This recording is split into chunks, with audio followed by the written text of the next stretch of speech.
নদিয়ার শান্তিপুর বাগাচড়া এলাকার বাসিন্দা সন্তু সাঁতরা তিনি বিশেষভাবে সক্ষম। তার স্ত্রী গঙ্গা মণ্ডলও বিশেষভাবে সক্ষম।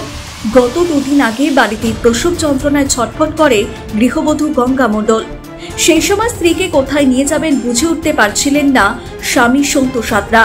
ছুটে আসেন শান্তিপুর স্টেট জেনারেল হাসপাতালে।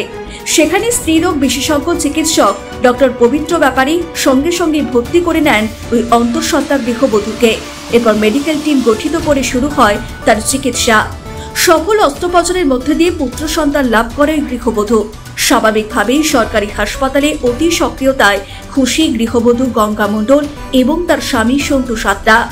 গৃহবধূ গঙ্গা মণ্ডল জানান, আর্থিক সচ্ছলতা না থাকায় প্রসব যন্ত্রণায় ছটফট করছিলেন। তড়িঘড়ি তাকে শান্তিপুর স্টেট জেনারেল হাসপাতালে নিয়ে আসা হলে চিকিৎসকদের তৎপরতায় অস্ত্রোপচারের মধ্য দিয়ে পুত্র সন্তানের জন্ম হয়। এতে খুশি গোটা পরিবার। আপনি মানে প্রতিবন্ধী? হ্যাঁ। আপনার স্বামী? কবে হাসপাতালে ভর্তি হয়েছিলেন? কালকে। এখানে যারা সরকারি হাসপাতালে ডাক্তার রয়েছে তারাই কি আপনাকে দেখাশোনা করলো? আপনি সুস্থ আছেন এখন? কি বাচ্চা হয়েছে আপনার? ছেলে। কতটা খুশি? একটু খুশি। আপনার স্বামী খবর পেয়েছে? হ্যাঁ। কি করে আপনার স্বামী?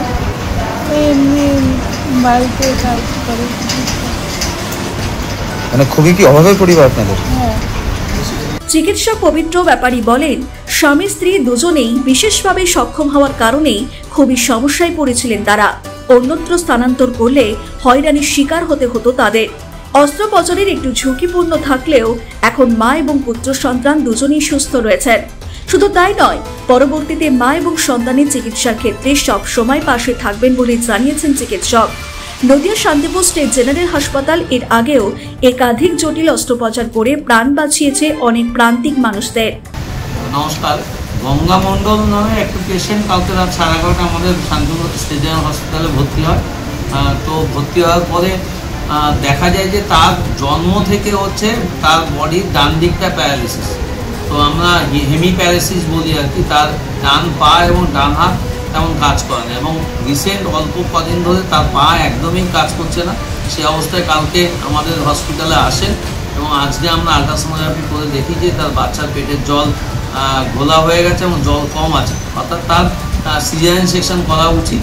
তো শান্তিপুর স্টেট জেনারেল হসপিটালে জানেন যে এই পেশেন্টের নর্মাল ডেলিভারি হওয়া সম্ভব না, কারণ পেশেন্টটা ওটি টেবিল বা হচ্ছে আমাদের লেবার রুমেই তাকে এক্সামিন করাটাও কষ্টকর ছিল।